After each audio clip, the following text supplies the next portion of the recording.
Weather suits you, I guess. Yeah, no, I like the warm. I don't know who doesn't.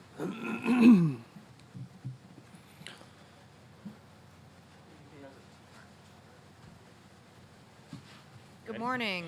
We are pleased to welcome Collin Morikawa to the 2020 U.S. Open Championship interview area. Collin, a member of the 2017 Walker Cup team, who last month won the PGA Championship at Harding Park, is playing in his second U.S. Open and is currently ranked number 5 in the world. Collin, just talk a little bit about your first impressions of Winged Foot here. Yeah, so I saw 9 holes yesterday. Wow, what a course. I mean, you got to golf your ball out here. You got to really know how to control your shots and keep it in the fairway, obviously. But, you know, a lot of people had said a lot of things before this week, and I obviously saw it and saw what the rough was going to be like. But I couldn't have a mindset of saying, okay, you know, it's going to be tough and try and make – you know, pars. Pars are obviously going to be really good this week, but I think if I led myself into already being a hard golf course, I would have had myself one step behind everyone else. So I'm kind of having an open mind to just showing up this week. It is tough. You know, the first few holes definitely opened my eyes, but you know, it's playable. It's not like it's not playable. Obviously, you got to hit really good shots, and it's going to test every part of your game this week, but overall, Winged Foot's amazing. You know, the golf round here, I haven't played much, but it's good to be here this week. First major since you became a major champion. Does it feel any different, or do you approach it any different? I don't approach it any different. I think I do some really good prep, and, you know, I'm sure that'll kind of adjust as time goes on. You know, this is my third major, so figuring out how to, you know, guys know how to prep for majors, especially the ones that have won and know the secret to doing that. But I think I do a really good job Monday through Wednesday of figuring out a course, figuring out what I need to do. So I'm doing the same thing. But, you know, I think walking here as a major champion, you have a sense of knowing how to get things done. And, you know, yes, I've only done it once, but it's, you know, I've done it. And you just want more. You know, you get that little taste of what it's like, and you know why guys mark in the calendars the major championships for the year. So it's not like I'm showing up not knowing what a major championship feels like. You still have that feeling here even without the fans. You can tell how guys are prepping, how guys are getting ready. But for me, it's just, okay, you know, let's come out here. I see all these guys every week, and let's have some fun playing golf. And I'm sure there's no similarities between the two golf courses, but from off the tee, is there anything to be said for the fact that you have to be able to play from the short grass if you're going to do anything? Yeah, I love that. I mean, you know, we saw all of us tested couple weeks ago at Olympia Fields, and you can see what Scores does like that. And I love playing courses like that because, you know, yes, guys can make birdies, but you also have to know how to make pars, and you have to be able to know when to take, you know, a bogey if you have to, or when you hit it in the rough, and really take your medicine. And, you know, as a young player, we necessarily might not have that mindset as some guys, but I think if you look back, you know, the 4 years I spent in college coaches love telling you hit to the middle of the green. And this week might not necessarily be hit to the middle of the green, but it's hit to your spots. You look at hole 1, you know, and I only played it once yesterday, but you can be pin high and not have a putt at the hole. You know, that's just how tough this course is. You have to know where to hit it, and just getting to know the course is going to be really beneficial for everyone. Just a reminder to those joining us via WebEx to please submit your questions via the chat. I see a few hands raised. We'll come back to you. Collin, when there was a tour stop in Westchester, guys would come over, play here, go play Quaker Ridge. Your generation really hasn't had a chance to do that. So how new is the Winged Foot experience for you guys? Have many guys played here? Did you have guys that you could go to and ask about the place? My caddy played in the USAM here in 2004, so he's bringing a lot of knowledge. I think he was here in 06, but yeah, I mean, that's just part of what I've been doing, you know, is playing only a year and a half in, is figuring out these courses Monday through Wednesday, and that's kind of all you get. It's nice to go to courses that I've played before, but you know, it's nothing new. So, you know, I come out here yesterday and start figuring out what I need to do. You know, what is going to be the important factors this week? Obviously, off the tee is going to be big, but you can't let up on any part of your game out here. You know, you're going to see every shot. You're going to see some really good shots, some really bad shots from, you know, every part of this golf course. It's just the way it's set up. So it'll be fun.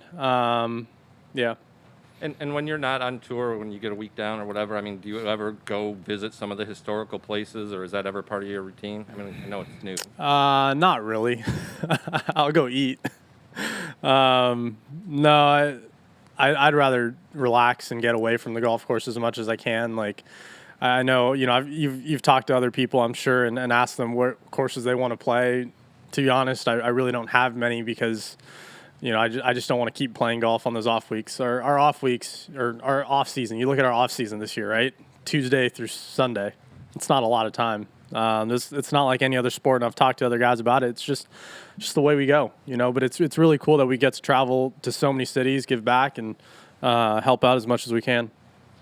We're going to go to Jason Bruno over the WebEx. How does the course suit your eye and shot shape, and how many drivers will you hit in each round? I've only seen the front nine, so I hit a lot of drivers yesterday.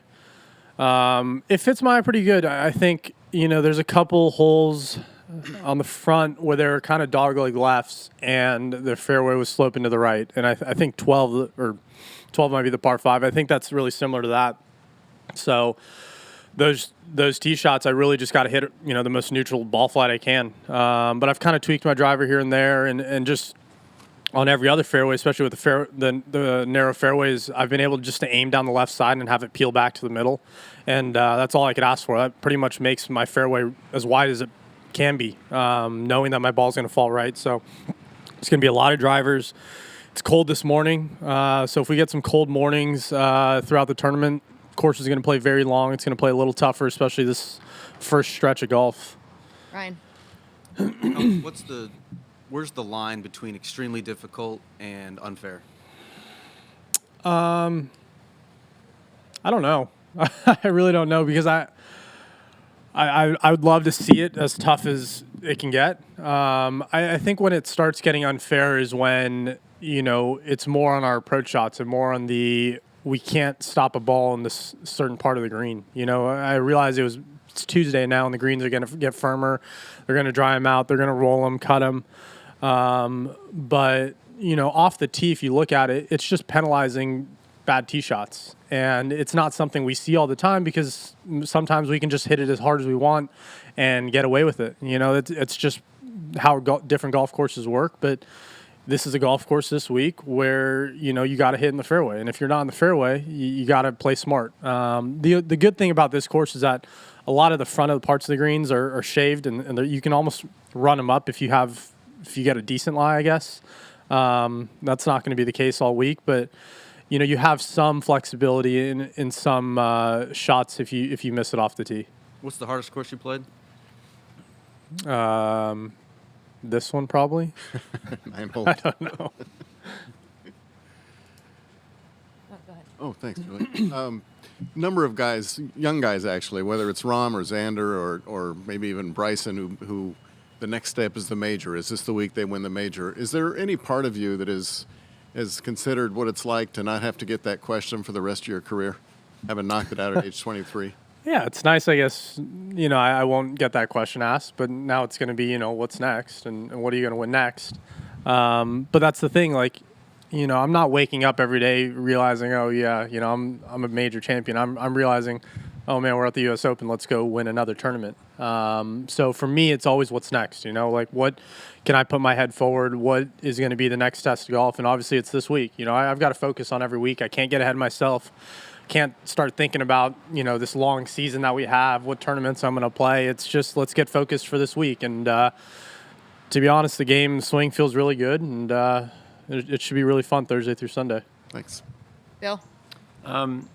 Especially after the PGA Championship, you talked to a lot of the older players, veteran players, about you. They say that you have a lot of courage. They use a lot of terms I can't say right here, but let's say chutzpah, let's say. I'm talking about in terms of your golf. You seem poised in all these moments. Where does that come from, you think? I don't know. My parents raised me really well, and they've been a huge impact on my life. But I think that's just who I am. I've always had kind of a mature head on my back, and that's just the way I think. I kind of think through things a lot. But some people in pressure moments shrink, especially the first time that they might be in them. I mean, you missed. You had a little trouble on the green early in the year, but it doesn't seem to be affecting you. You seem to be able to handle those moments. Well, I think you learn from moments like that. You learn from tough breaks, you learn from losses, and you learn from, the 2 missed cuts I've had. I've learned seriously some of the most things I could have learned from just 2 days of golf. Like, that's where I've learned the most. So I think that's where I've done a really good job, is reflecting back, and I need to do a better job at reflecting back on the good weeks as well. It's not just okay. We're good and we're going to go win every week. That's not how golf works. You wake up every day and you don't know how your body's going to feel. You don't know how you're going to hit it. But it's about being as consistent as possible. So, I think I've learned a lot, and I go back and I do reflect on what I need to get better, what I've been doing well. So I think that's why, yes, I've had a tough break, but it's okay. What is next? How do we improve? How do we not do that in the next situation? Is there such a thing as a clutch player, though? People that just are able to do that and people that aren't? There's Tiger Woods and there's the rest of us. But yeah, I mean, you look at guys like there are definitely guys that are clutch in moments, and every PGA Tour player wouldn't be here. They wouldn't be on the PGA Tour. They wouldn't be at the U.S. Open if they weren't clutch.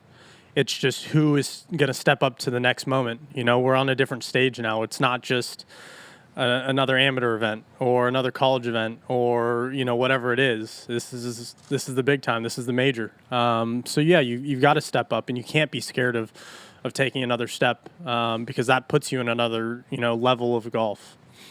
We're going to go back to WebEx. Mark here. Has being a major champion and having this success in such a short period of time put pressure on your time, demands for interviews and things off the course, and how do you manage that time? Yeah, I mean, I've definitely been busier, especially that week after. I couldn't tell you how much sleep I got. But for me, it was a lot of fun. And it's weird to say that. Now, I'm not going to take like every interview you guys ask. But, for me, it was not just golf interviews. There were interviews on like all networks on like different topics. So it was cool to talk to those people because it wasn't just golf related, and it's not like they knew golf that well. So I could have said, a lot of things and it would have passed on their end. But yeah, I think if we talk about managing time, that being efficient is, I think, what I do. Going through college, finishing it in 4 years, getting my degree, my business degree, I had to be efficient. I couldn't just show up and get things done and have time pass by and realize, okay, I'm in my 4th year. I had to know what was going to be done and when. And I think that's just kind of who I am. So I've brought that here. I bring that to how I practice. If you look at me, I'm not pounding balls on the range until sunset. I just get things done when I need to. So adding in media, a little more media. Maybe I've got to get here an hour earlier. But other than that, it hasn't been too overwhelming, I'd say. Last question before we let you go. Phil Casey's asking, what's the worst lie you've found so far at Winged Foot? Well, I only hit one ball in the rough yesterday, but that was only 9 holes, and we've got par 3s, so let's not make a big deal out of that. So 9. But I did see some. I threw some balls in just walking down the fairways, and, there's lies that, you're just going to have to wedge it out. And that's why I say you got to take your medicine. That's just, you're going to hear that all week. It's guys that are going to play well are going to take their medicine and scramble really well. That's just the way this course is going to play out. And one quick from Doug. I don't know what made me think of this, but there's been stories over the years of what guys put in a claret jug or where they take the green jacket with them. The Wanamaker weighs like 35 pounds. What are you supposed to do with that? There's a lot of things you can do with it. There's a lot of things. Do you take it anywhere? No, I haven't taken it anywhere, but it's things you can do. It's pretty big. It is big. Yeah. All right. Thank you, Colin. As long Good as it luck still this has week. the lid. Thank you.